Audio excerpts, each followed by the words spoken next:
Hello and welcome to Courtgames, a Legend of the Five Rings podcast, funded by the Legend of the Five Rings Discord Patreon community. This podcast will focus on everything today because we have everybody here today. This is for the role-playing game Stories and Lore with our guests from the LCG podcast. I'm Korva. I'm Kikita Kaori, and our guests... I am Trevor Cuba, a.k.a. Kikita Onimaru, and here is my Maho-riddled co-host, Max Williams, also known as Whacked Mackie or Mackie No Oni. Jay Strike! I'm sorry. And we're glad to have you with us, is what I meant to say. Yes. The pain. And we also have Seabass, who is our editor and producer. Yep, Sebastian Seabass. Hope everybody's doing well. Yeah. So this little round table is due to the really kind of, it was unexpected to me, news from FFG that the LCG is being sunsetted with a final set of releases. Right. There's a release coming out for the LCG that is coming out in May, right, guys? And it's called Under Fulang's Shadow. And I'm sure that the other cast will be able to talk a lot more about the card game things. But we thought we'd take a moment here and talk about what's happened, kind of the history of L5R and what brought us to where we are now, and maybe some speculation as to what's going on. We at least have storyline up to that last set. They said that something about the Battle of Cherry Blossom Snow is coming that will make a climax for this arc. But so obviously, us being the story and RPG podcast, we're going to be focusing mostly on how this announcement affects that. You are obviously our LCG podcast friends will be talking about the LCG aspects. So you'll be wanting to listen to their podcast when that comes out. So first of all, for you, how did you take the announcement overall? Were you surprised, or You ever see that Futurama gif of Fry going, "I'm shocked"? Well, not that shocked. That's kind of how I took it. So, I mean, how out of the blue was this? Well, let's see. Keep in mind, at least me, I'm an old school L5R player, so the concept that L5R is constantly an inch away from dying is not a new feeling for me at all. It's kind of a truism of the game for always.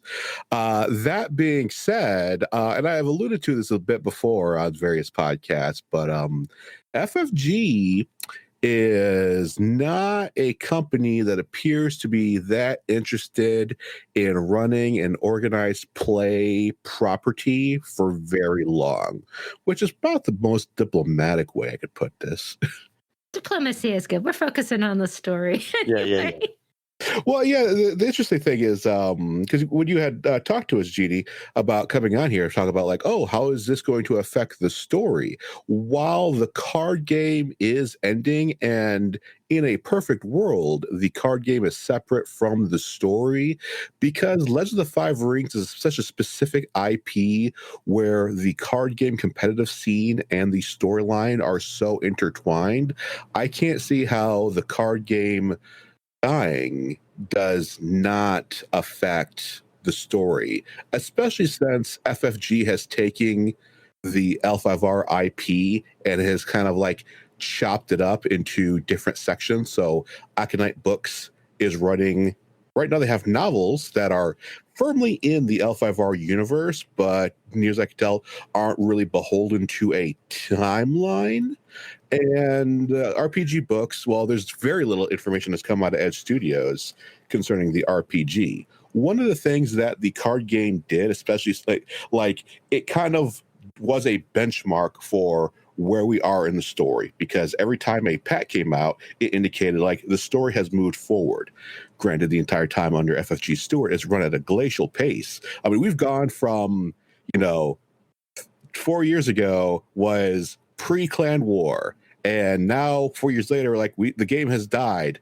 Basically, still at the start of Clan War. We didn't even make it to the Day of Thunder. Yeah.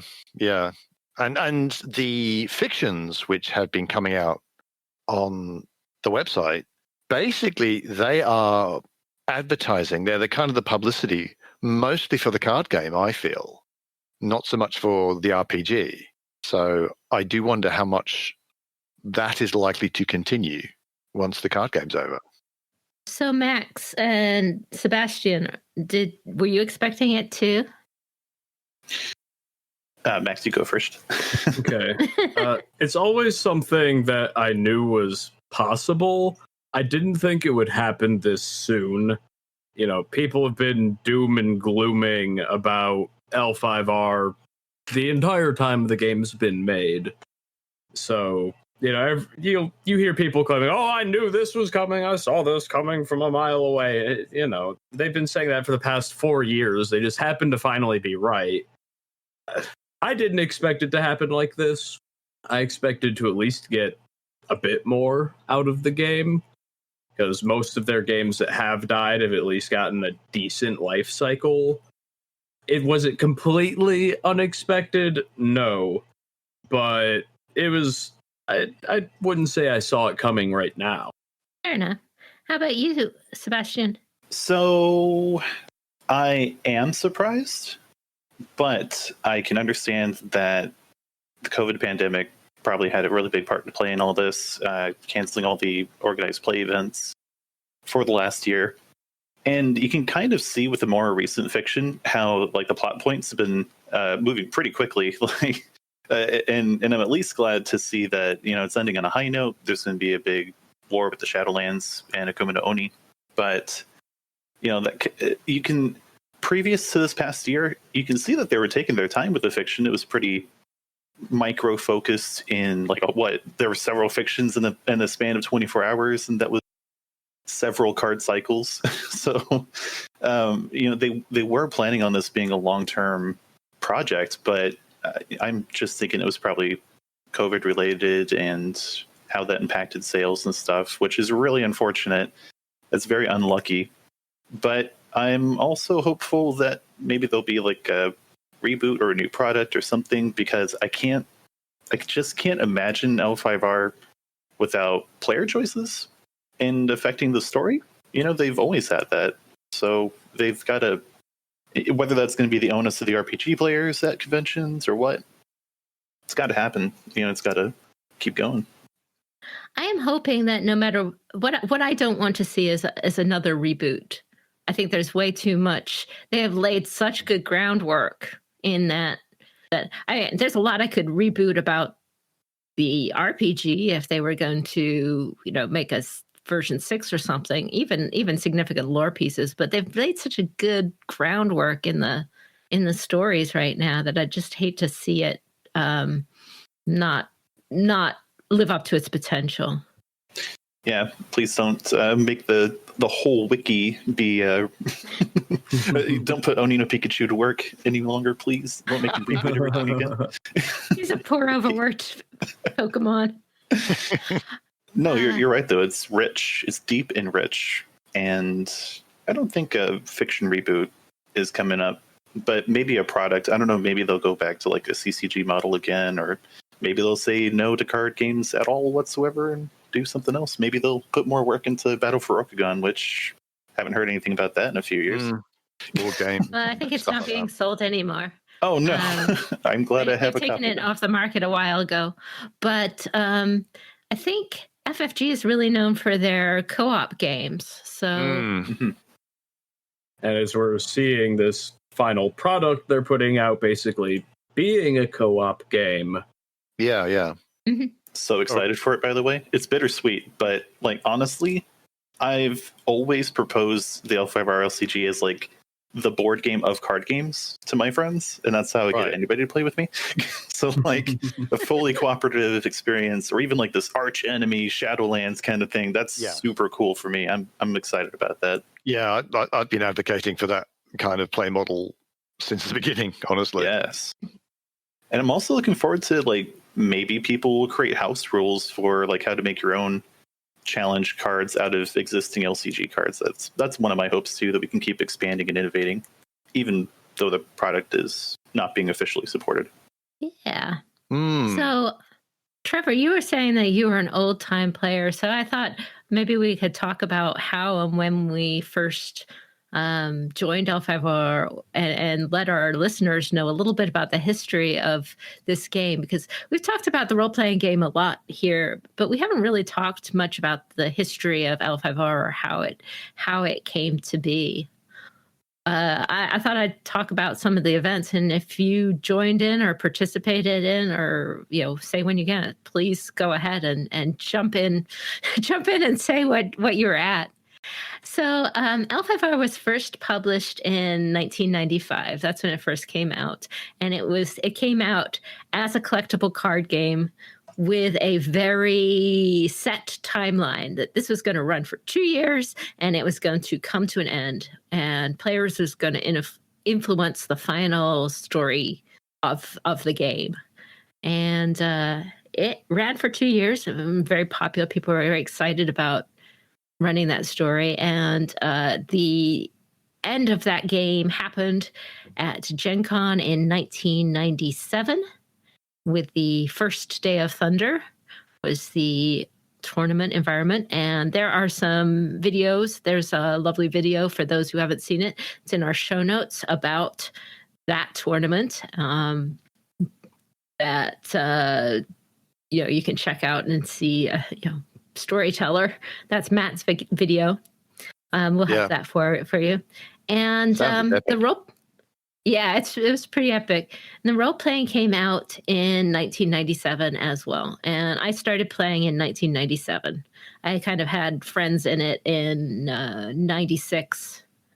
And actually in 95, I had a friend who was into playing it. He was Brent Keith. He went on to become the lead designer for a while. But back then he was Shosho the Mujina Wrangler. And he would have gotten along really well, Max. He had the same kind of approach to the game that you, as far as I can tell. Good to hear.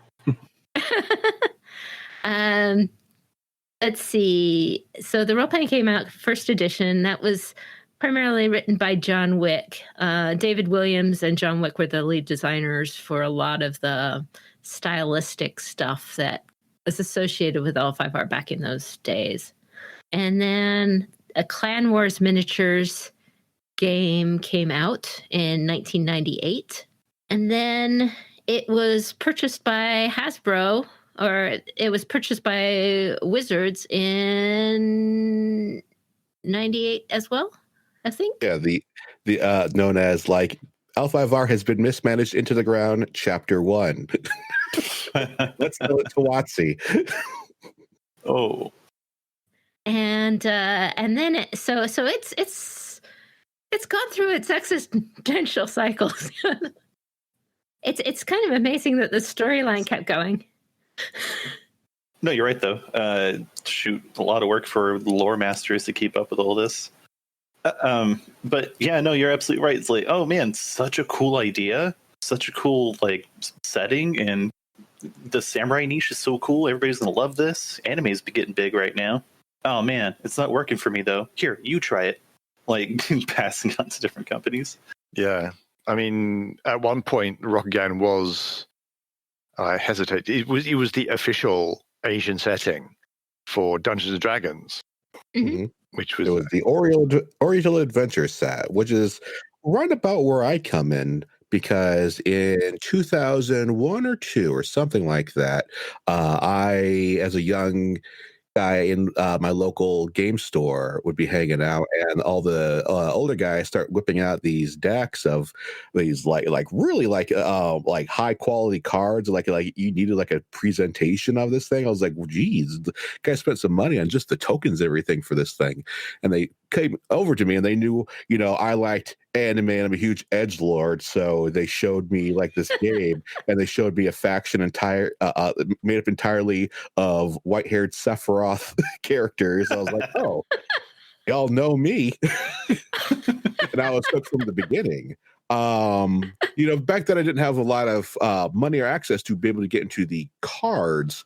Especially since like I would like soon graduate high school and go off to the Navy, where no one does anything consistently. But one thing I did take with me was the D&D, because I was getting into D&D 3.5 at the same time, was the L5R Oriental Adventures setting, which is not good. I would say. But I could tell you from someone who came in like, and it was like the lore shotgun for L5R for me coming through those books, I can tell like, oh, there's clearly like another property and another setting that this like haphazard rule set keeps referencing. So I already knew I was like getting L5R light what I was reading it, and it wouldn't be until I get out of the Navy in 2009, and like literally like in the first few months, I'm like, I need to go to a card store and see if anyone's playing this L5R game again, and that's how I got associated my friend group in Flint, and then like started my journey towards running Kotai and stuff, which would not happen if there wasn't the classic L5 story of like, hey, we need these strong local friend group communities to support each other and support the game. Because I go in there, I've got my starter and stuff, and when they see I show up for like more than like 2 or 3 sessions, they like grouped together all of like a box full of all their like uncommons and commons and stuff and gave it to me as like a starter pack for me, a starter thing to start my collection. And some of those guys were like especially patient because they were all like solidly in the Kotai circuit. Like, all right, Monday we meet here to prepare for Kotai. When you're in that mindset, the new guy showing up who clearly doesn't know what he's doing, and like every time we play a match where I'm going to lose, and it takes away time that like I could be practicing for a tournament right now, but oh no, I'm going to sit here and make sure this new guy knows how to play. I would not be where I am today without those guys.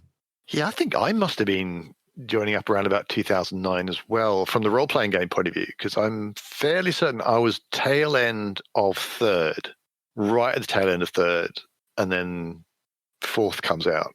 So it's probably no more than a year before fourth came out. And by then, well, I knew a little bit, but by then I was starting to get out because I was, I'd kind of been there, as I said, from 97, well, really 96 on, went through the whole purchase by Wizards, and then Wizards was sold to Hasbro, and everyone thought that Hasbro would definitely kill it for sure. And in the end, Hasbro did kill it, but it was repurchased by AEG, and so it kept going. So it had all these changes, and I was kind of sticking through it, but the story was getting really weird. I was at Volturnum. That was there was a story tournament where they were fighting the Living Shadow, and the Air Dragon was corrupted. Yeah, I was working that one, and I could never play. I was horrible at playing. I didn't have time to play it. Wasn't interested in it. Did not particularly like doing the convention role-playing games either, because they were really big into really edgy scenarios too. Like very unpleasant for a while. It was just a 90s thing, I guess. But the 90s have a lot to answer for.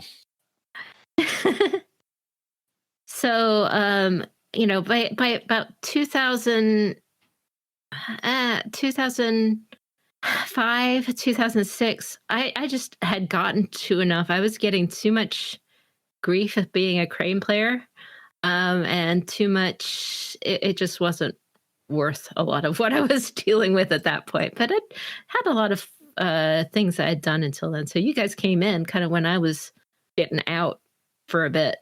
I recall the moment I met you, even though I'm missing the year, but I recall when I met you, Jeannie, because it was at a Gen Con Crane Clan dinner where you had showed up seemingly, as far as I could tell, seemingly out of the blue, and people were just like, "Oh, who are you?" and stuff, and you had like given your name. It was like me being newer at the time, didn't know who it was and stuff, but people were just like aghast. It was like, "That's you? You're a legend around here," because you had already been well established on the forums and on your own website of being this lore keeper, fan fiction writer type person. Yeah, but yeah, I think that was probably 2014. I was gonna say 2013, 2014, somewhere around there. Yeah, 2013, 2014, because I had come back because we had moved to Indianapolis, and so I could swing by and start to get more interested in it because I had people there to, at least once a year I could go see everybody. Yeah, you brought up an interesting thing. It's like it seems like the clan loyalty and how toxic that could be was kind of a problem whenever you kind of took a hiatus from playing the card game. Well, yeah, Crane is weird. I think Trevor can attest to that in terms of how it gets treated in the environment sometimes. Yeah, Crane players bear the brunt of how Crane has always been kind of like, especially in the old game, was very asynchronistic. So in a game that's primary, like where 9 out of 10 clans are trying to win by military, the ones that are trying to win by honor or dishonor are already like weird, odd ducks. And Crane has never been middle of the road. Either they have been terrible because they're like, oh, we need to stop Crane's honor rocket, so they'd be nerfed to the ground. And playing Crane was basically hard mode, or they'd be really, really, really good. Like that story, what I said, like when I was introduced to the game back in high school and some older players who were very experienced playing the game, they handed me a Crane deck, gave me a quick tutorial of the rules, and I won the game. And it was not that the other guy was taking it easy on me. They just told me how the duel mechanics worked, and 3 rounds later, I honored out. And the guy, actually, I remember, was very upset. Like, this guy doesn't even know how to play. And he just honored out on me. So they were basically like, filthy Crane, you don't like your your wins are not earned. They're just given because you're OP, basically. Well, there was that. There was also the fact that let's face it, there was a lot of toxic macho behavior in the 90s, and that was taken out on the definitely pretty and artsy and occasionally effeminate image of the most effeminate and androgynous clan did not incite the most politically correct comments a lot of the times. Oh, that's disappointing. Yeah, I've told people, like, before the end of it dropped out, I was at tournaments and I would get very not nice jokes. Me as a female player get very not nice jokes every single round of a tournament because I was playing Crane, and it's just like I can't do this, but things got better. And it's funny how the things have changed. So one of the things that happened in 2013 is that there was a movie. I don't know if you guys have seen it. Have you seen Gamers Hands of Fate? Oh, I'm in it. Whoa! I'm in the background for 5 seconds, but trust me, if you're looking for me, you'll see me. Because Shooter one of the Discord moderators, he messages me at like 2 a.m. one day and stuff like, "Hey, I'm watching Gamers Hands of Fate. Is this you in the background?" Like, yeah, it's me in the background there. And you all should know this, but I've talked to Rich on there, the GM for that group, Nate Rice. Nathan Rice. There we go. Those guys showed up to that Gen Con. Well, obviously because they recorded us to use as the extras for their fictional version of L5R. They came to the after party that year, and I know for a fact that Nathan Rice is a listener of, at the very least, the LCG podcast. I've talked to him at Gen Con a couple of times. Oh, wonderful. Every time they try to do a Kickstarter or GoFundMe for the various projects they do, I try to share that on the various L5R social medias just to keep that cycle of love going. Cool. So what's the link between the Hand of Fate, and so I've never heard of it. It's So. L5R. so yeah, basically is so the Gamers movies, they started off doing these college. First, they did this college film of these group of gamers, obviously, going about their adventure, and it'll like cut between like the players in their dorm room playing versus what their players are doing, and the characters are like dressed as them. It's just all the wacky shenanigans a D&D party gets into. They had a even better sequel that was funded by Wizards of the Coast, Gamers 2 Darkness Rising, which was really popular. So they did their third movie. The third movie is like these characters where they later on, it's actually it's literally L5R the movie. The only difference is that they'd use a different game. It's called Romance of the Nine Kingdoms, which AEG actually made based off the Burning Sands rule. Only because of like even the like AEG, they could not like clear all the legalese of being able to use L5R and stuff. But the movie Gamers Hands of Fate is essentially a dramatization of the L5R, how the game is, how the community is, and it shows you the highs and lows. Like as Jeannie was saying, the central arc of one of the main characters is I'm a woman and they keep treating me like crap because I'm a woman. Dang, and no other reason. It's actually the main character is like character arc growth is like maybe I should not treat women like sex objects. That's his major goal in the game. Maybe I should be not horrible.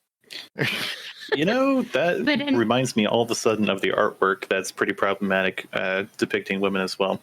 The game kind of fed back into the community, which fed back into the game. Oh, I guess, huh?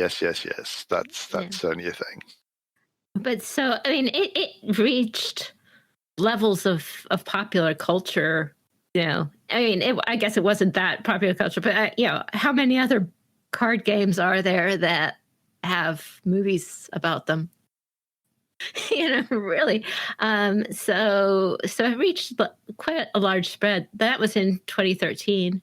And then it was sold to FFG in 2015. And when it was sold, it was just I had just gotten in because I was like really excited about the idea of like renegade Kakitas fighting Shadowlands. And there was I mean, not so much FFG buying it, but the way it was sold and the way the community found out. Yeah. And that's when I was very active in the game. So I could talk a little bit about how the game like really died that time. And boy, that was devastating. Now, for some background, by that, like it had went from Wizards of the Coast back to AEG at this point, and AEG had it for quite a while. And it was doing okay.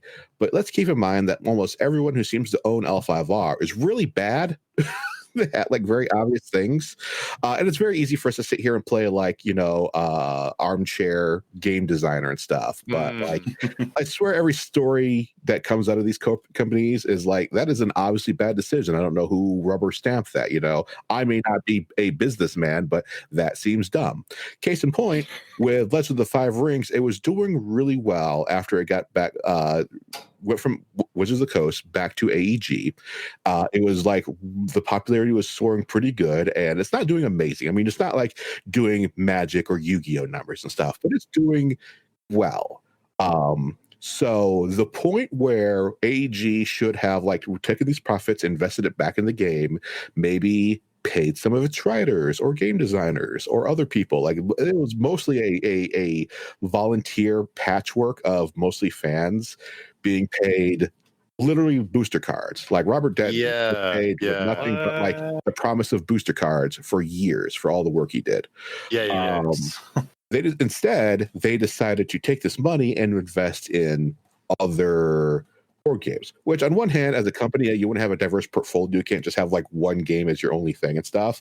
But L5R's popularity was raising ships like Smash Up and their other board games, but none of the money was coming back into L5R, and the cracks started forming all over the massive behemoth that L5R was, because everyone who was vital to making it, the writers, the designers, the volunteers, everyone stuff, are all being overworked and burnt out for little to zero money. So eventually the game, near the end, they kind of like realized what was wrong. Got some better, like we got a fresh batch of writers that they seem to be promising to do more coordinated things with, and everything was actually pretty optimistic about the direction. Like the community was pretty confident the game was going back up. Yeah, by the 20th anniversary in 2015, that people were very happy. There was a real sense of, celebration that I saw in the community that year. They knew that the Onyx arc was coming and it was going to be a big change. Shadowlands wins, but of course, after the Shadowlands wins, that's more chance for rising heroism and no more icky colonies stuff. We can get back to the core of the Day of Thunder and those things that really focused the original story, because there had been a lot of kind of weird feels about the whole colony thing, because we're not real colonials, and some of those things just felt problematic. It's very hard to have an apolitical stance on the concept of like colonialism. Yeah. What does this remind you of? I don't know. No. It's fine. Everyone in that land all died, so that makes it okay. Look, an elephant was in charge. You can't blame anyone. Elephant was in charge of the Crab Clan. This was shortly after I joined in, actually, but I didn't start with the card game. I started with the RPG as well. Yeah. Whenever I joined, this was probably like 2012, maybe. Seemed pretty, like the community seemed pretty dead at the time, but maybe I just wasn't part of the right forums. And I was just mainly, I picked up the game because I was like, ooh, cool. Choices for samurai games are pretty slim, and this is like pretty dope looking, the artwork anyway. So yeah, the community basically went on hiatus because at the very least, when it was like, we weren't told the game died, we were told the game was sold, and F&G came up pretty quickly and said, like, it's going to take about 2 to 3 years for us to do anything. Wait until then. Yeah, so everybody who cared about waiting, just like, okay, we're going to sit here and wait silently for 2 to 3 years. Well, apart from anything else, the forums suddenly disappeared with no warning. Yes. May still be salty about that. But imagine. Probably that's something that happened like that. Is the forums got caught in some sort of like legal, not dispute, but both FFG and AEG, neither side were quite sure who owned it, and no one wanted to take the time or energy to try to screw around with it. So the decision was just to nuke it. Because I know me, because I own the Crane Clan forums. I had offered to transfer all the data from there to here to my website, but no one from either side was really even willing to engage in the conversation because it just opened up to too much legal liability. Yeah, sad. But then FFG buy the game, and I remember the first I heard about it was Ask Me Anything on Reddit. Oh. Yeah. So yeah, it came. So the new LCG came out in 2017, and it was a very weird time because that whole period from 2015 to 2017, we didn't know for a lot of that if it was going to be rebooted or if they were going to like continue it post Onyx or something, like restart it later in history. Or just do a complete time skip, and it's like, it's now 100 years later. Right. I can't say, and this is important for what's going to go on even today, is there was a great deal of anxiety. Like, we knew the game was going to come back, but we didn't know how it was going to come back. Because one of the most important things about L5R is it is a very big, multifaceted property that has different things that appeal to different players depending on who you are, and it's hard to retain that. So when the game says like, oh, another company's bought it, it's going to come back, we didn't know what format it's going to do, because like, what are they like? They're just going to shave off one part. Like if I'm a Crane clan, what if there's no Crane later? What if there's no Kikita? What if there's no duel? Many players who are not Crane will say like, hey, the dueling mechanic needs to go. And me as a Crane player says like, no, I need my dueling mechanic, And it's very easy to take L5R and boil it down into kind of like just a card game, which I think FFG is like leaning more and more, like they didn't start off with, but they're leaning more and more into it and stuff. But it's very easy to take the story, the card game, the RPG, any part of it and stuff, and just treat it as like just a game and not recognize L5R as this dynamic, interconnected whole that is really the heart and soul of like what keeps the community together. It's why, me and Max, competitive card people, are hanging out with you, the RPG people, because the property, by the nature of how it operates, interconnects us in these ways, Yeah. So, Max, when did you come on? So, I kind of became aware of the game around the time of the Hands of Fate movie, because I was in college at the time and people I knew were familiar with the game, and so I kind of learned about it from that, and I got into it right at the end of its life cycle. 20th Festivals was the last official like release before it was killed, and that was when I got into it. Great timing by me. Max, you and I have the unique perspective of going, oh yeah, Spider's always been a thing, right? Yeah. I got into it playing Spider, and honestly, I know that Spider has had a very opinionated stance from a lot of people. I always really liked the Spider story personally, and so that's what got me into the game, was their story.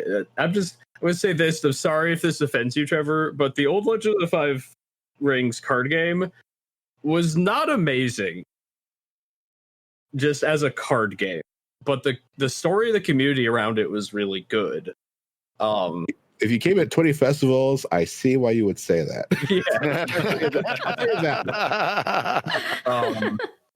And honestly, you're speaking to the point, kind of like what I was saying a second ago. Like, even though I do prefer the old rules to the current rules for both the card game and the RPG, like, it's not necessarily the game I'm showing up for. It's the IP. Like, take Jeannie. She has played the card game and stuff, but she's an RPG player. What would provoke an RPG player? There's many people like her to travel to a tournament that they have no aspect of winning just because they want to take part in the game. I mean, talk about what I said earlier about how Crane is either on top or on the bottom.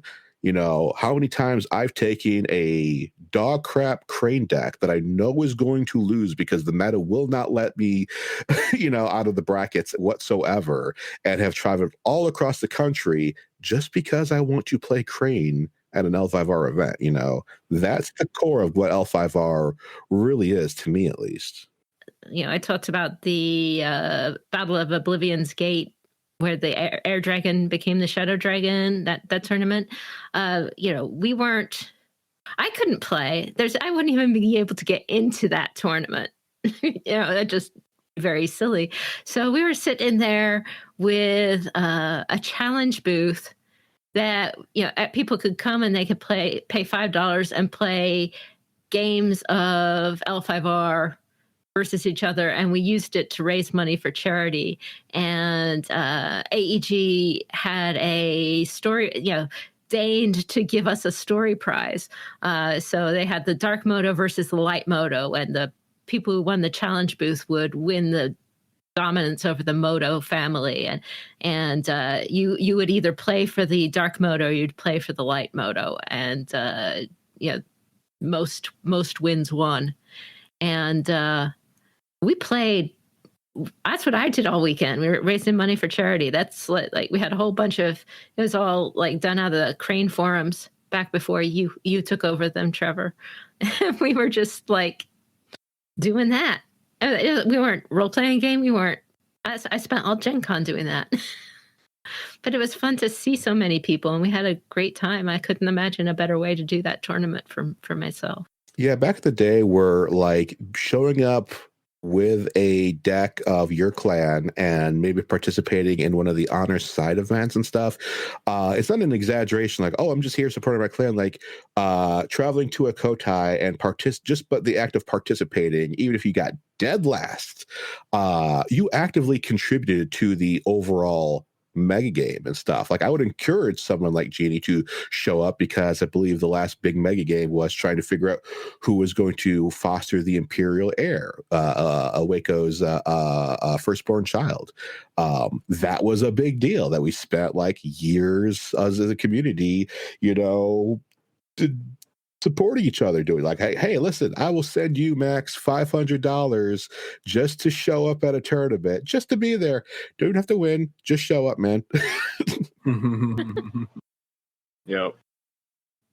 So the LCG came out in 2017, and I think overall, although the fictions have come at a very glacial pace, I think they've been incredibly well written. I love the focus on the personal side of things, and how logical, like, you can see all the thought patterns and stuff of what's going on, which you often couldn't. And that's pretty cool to see how, it's a little comedy of miscommunication, I suppose, tragedy of miscommunication, but you can see how it gets there, and that's been really cool to see. I think me and you were talking, Jeannie. You had just guested on my podcast, which for people for the RPP podcast might not know, like the LCG podcast has been on a kind of like, not a hiatus, but like my availability is spotty because my day job is I run a snowplow and I live in Michigan. So I'm plowing snow almost constantly right now. So if I only remembered the Mr. Plow song from The Simpsons. My name is Mr. Plow. That's the only reason why I haven't been updating the podcast recently. I'm going to try to do something a lot this week, especially. But when me and Jeannie were on, I was talking about like, okay, so it's been like a year or two since the pack of Hotaru and Kawanin facing off in the Crane Clan Civil War, and it's supposed to be the start of like that story arc and stuff. That pack came out like 2 years ago. Now, as the game is about to end, Hotaru is still not even aware that her brother's upset with her, let alone he's trying to usurp the throne from her. Yikes. But we did have an Oni Lord invade Ryokugan, and we did have Shoju deposed and We've had 4 out of the 7 clan coups that we're expecting. So close. No, but I really like the point that you brought up, Gene, where it's like, man, there's less focus on archetypes and the feeling of Saturday morning villain, or cartoon villains, and more of like actually getting to the headspace of these, making human decisions, making them more people as opposed to this kind of wild and crazy stereotype stuff. Yeah, right. Yeah, very much. You all listen to the Last Province podcast with Robert Denton III, one of the writers, who was one of the writers for the old game. He's very open about and even Fred Wan, who I had interviewed a couple of months, who is the old continuity editor for the old game stuff. They were very clear, like, keep in mind, Alphavar came out of the 90s, and it wasn't really a plan on having like this story that was going to last the test of time. And a lot of it is based off of like hokey action movies and pro wrestling. Like, this is the lifeblood of like the start of not exactly the building blocks of a ongoing consistent story. Ayushiban walks in and the Undertaker's theme song plays. Exactly. Yeah, that's because it was never meant to be. My understanding, it was never really meant to be a coherent anything. It was just a card game with these little snippets of text that kind of sounded cool, and then it kind of became this story. So there's a lot of it. Whenever I evaluate fiction, I always give a free pass if you are the first one to kind of invent your genre, you get a free pass for like all the mistakes you're going to make and stuff. The character of Superman is really difficult for storytellers to wrap their heads around because Superman invented like the story problems of like, this is why you don't make your hero too strong. Dragon Ball Z gets a lot of like weird shonen, like we all know the sticking points of Dragon Ball Z of why it's so weird versus like why it's so endearing and stuff. And that's why future shonen manga things have avoided the pitfalls that Dragon Ball Z discovered. You know, L5R exactly discovered a lot of its own pitfalls and fell face first into all of them. Yeah, the Dragon Ball Z to L5R, they both have the same issue of always pushing to 11. How do we top our last story? Yes, because that last, we pushed the last thing to 11, but that's now 9. Exactly. Now, yeah. And I was actually feeling that the way things were running, even though they were glacially slow, we're trying to avoid that kind of thing by concentrating more on the people and the characters and things like that, as opposed to what's the huge enormous threat this time. Mm-hmm. Yeah, I like to think the FFG version of the story is the capstone of a 20-year effort to make sense of why is the Scorpion Clan allowed to stay in the Empire. Because as someone who was like, they were introduced as such cartoonishly evil characters with like honestly no real game plan other than we'll be evil though. Trying to justify them into something that makes a lick of coherent sense has been an ongoing rewriting process for that clan and stuff. I've even argued for the Crane clan. Like the Crane's mission statement is, we are the best at everything that we do. There's not a lot to go from there.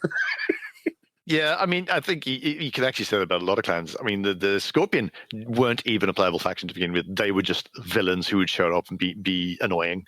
But like, you got the Lion, who's the same thing. It's like, we are the right hand. We are the army of Rokugan. Only we fight everyone else. We fight everyone in Rokugan, as opposed to people outside Rokugan, because that makes sense. Here's some forbidden knowledge that you can never unlearn once you know it and stuff. Rokugan. Roku means 6, meaning it's supposed to be the story of the 6 clans, the 6 starting clans. So the inherent inclusion of the Scorpion makes the entire premise of everything fall apart. Yeah, but it was 6 clans to begin with. And then they said, no, we will retroactively put back the Scorpion Clan, and they were always there. I think that's largely down to I suspect a lot of it's down to the fact that the role-playing game, when it first came out, was set way before the card game timeline, and so you suddenly had to have, because it was Rokugan. The Scorpion did this evil thing. They killed the Emperor and they plunged Rokugan into civil war, which is why everyone fights everyone, which is why the card game works. And then the role-playing games that, well, obviously we'll set it before then, at which point you kind of have to ask, what the hell were the Scorpion Clan doing before they did that? And thus everyone gets confused. I always thought it was like, oh no, all these clans are way too honorable to have like shinobi and ninja and stuff. So let's just make a clan that does have those things, just so that we players have the option, you know. And there was definitely the age of clans of hats, if you like, because you know the Lion were very much the honorable standard samurai. The Crane were the artists and politicians. The Dragon were monks. In a world where L5R's birth is, every clan is supposed to be a different archetype of what a popular romantic version of a samurai is. The problem with that is each clan is representative of what a samurai, like a hyper romanticized version of what a samurai was from completely disparate times in the 1,500 years that samurai have existed, and existed in very different standards from each other. Oh yeah. I mean, I reckon you can make it work, but Well, yeah, we're not rational creatures. We're rationalizing creatures. We're really good at putting those things together and making some sort of sense out of them. And the truth is, here we are. It's 2021. This version of L5R is at an end, but L5R has kind of survived a lot of changes and a lot of angst in the past. And we still have some pretty promising signs that it's going to continue in one way or another in the future. Aconite has already said that they are putting out 3 novels a year at least. So we've had 3 last year. And at the end of this month, which is February, so maybe even by the time you actually listen to this and we edit it, they're going to announce their books for 2021. There's going to be some sort of L5R announcement if I'm reading their Twitter answers correctly. I have to say, it is going to be very interesting when we start getting people whose first exposure to L5. When we have this podcast a little bit later, a few years on down the line, and people start saying, "Well, I read this novel. I read this novel about a parade of demons, and that's how I got started." That's going to be very interesting because the potential with the novels is to get really get a whole new audience who are completely different. We've been there before because depending on when you came in L5R, your understanding of the Battle of Biden Pass is very different. Yeah, we're going to have players with the unique perspective of, oh yeah, Shochu's always been regent, right? Yes. So in addition to that, we have the Lion splat book for the role-playing game coming up. Mm-hmm. Fields of Victory. And Fields of Victory, and they're having an adventure. And then we've talked to Edge, and Edge has already said that they've got the Wilds book, the Dragon splat book. Mm-hmm. Yeah, Writ of the Wilds. Writ of the Wilds. So if we get those 2 this year, which I think is possible, and maybe optimistic, but those aren't being stopped by any delays of transferring IPs because that's already been transferred or, kind of partitioned out. So, and I know that both of those, or at least I know that the Lion book has been already through a lot of play testing and stuff. So, we've got those coming out. After that, we've only got the Unicorn and Scorpion books left, and Edge has committed to definitely having those 2 out, which takes us through to probably 2022. There'll probably be another big one. There possibly is another big one. We haven't heard about that, but there's at least that splat book series is going to keep continuing. This is assuming that Asmodee doesn't arbitrarily shut down those studios in the next couple of months, as they are kind of prone to do. I'm sorry, that's me being bitter again. But they are prone to just randomly shutting down their divisions and sub companies for random decisions up top. So, RIP FFG Digital, which lasted like 2.5 years. When Netrunner came to an end, they said, "Don't worry, we'll continue the story of Netrunner as well." Or of the Android universe, since they own the Android universe, and as of now, nothing's come out with it. I'm kind of hoping that the storyline can be continued as advertising for the RPG and the novel. Yeah. I don't care if they even just put out little polls saying, hey, community, what do you want to happen next? But I would love it if they actually did more scenarios like Kyoto Castle, right? Or Wedding at Kyoto Castle? That was a story decision thing, right? Yes, and also that Choose Your Own Adventure. Yes. At least. And the Highwayman was too. Yeah. That's true. Yep.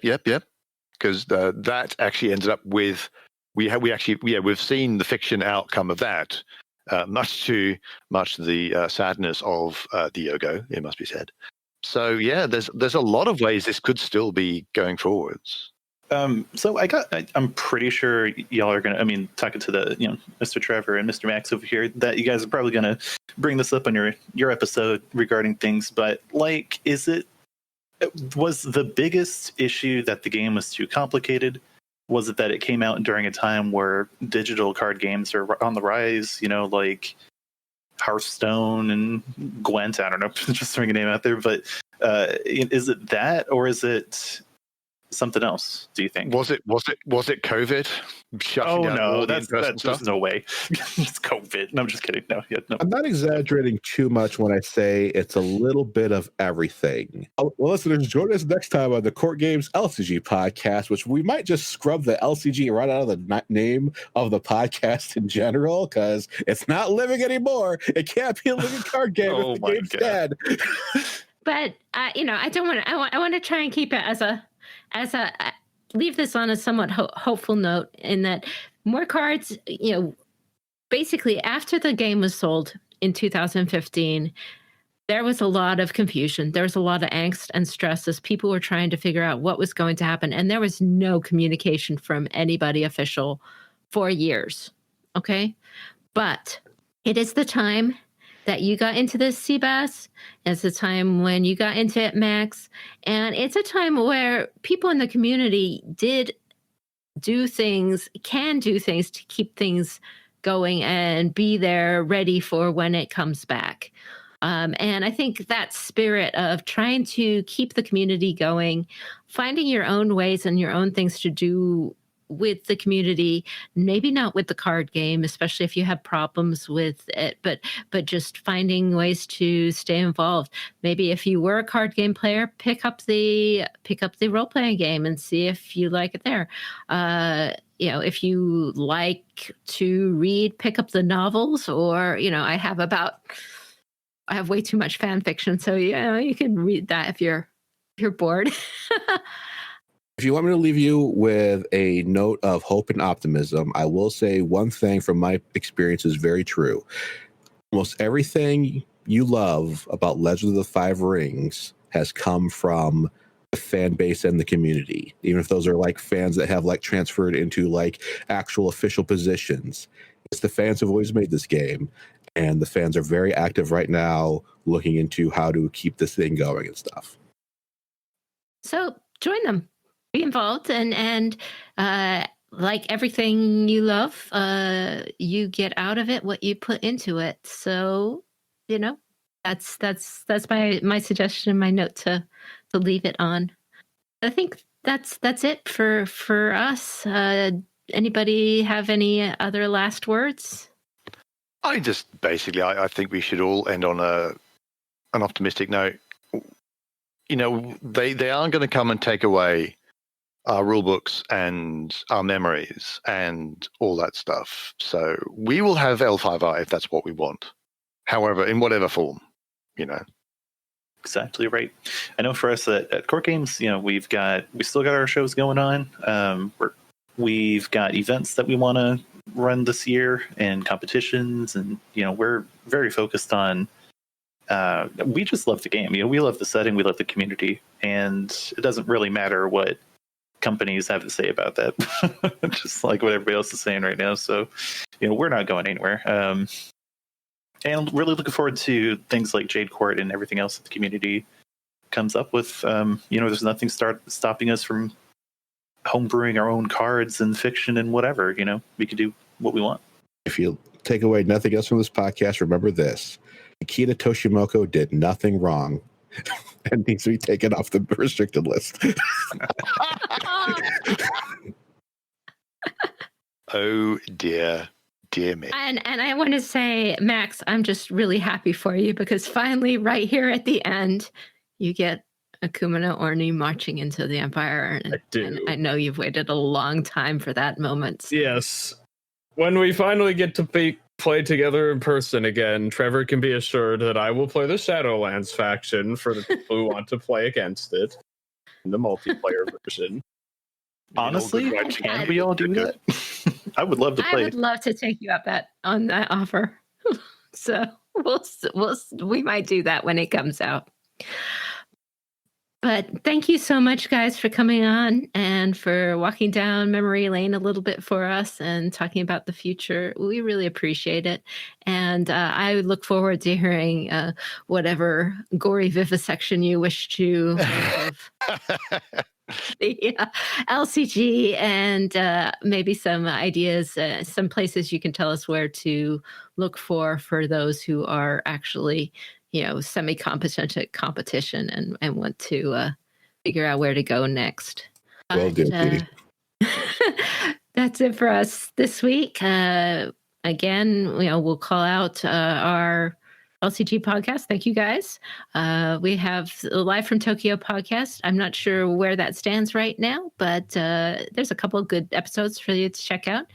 We have our 2 actual play role-playing podcasts, Crimson Gold Agonies and Fortune and Strife, as well as our friends at D20 Radio. Our content is funded by the Community Discord Patreon, which supports our editing costs, as well as our website, where we have lots of information, RPG articles, RPG tools, summaries of our podcasts, and so much more. And for our patrons, we've got special bonus content like Adventure Seeds, early access to our AP podcasts, and more. Online, you can find us at our website, which is at courtgamespod.com, on Twitter at twitter.com/courtgamespod, and on Patreon at patreon.com/courtgames. But that's it for us this week. This is Kikita Kaori. May the fortunes favor you. And I've been Korvar, and until we meet again, keep your jade handy. No, don't keep your jade away. Jade strike! Jade strike!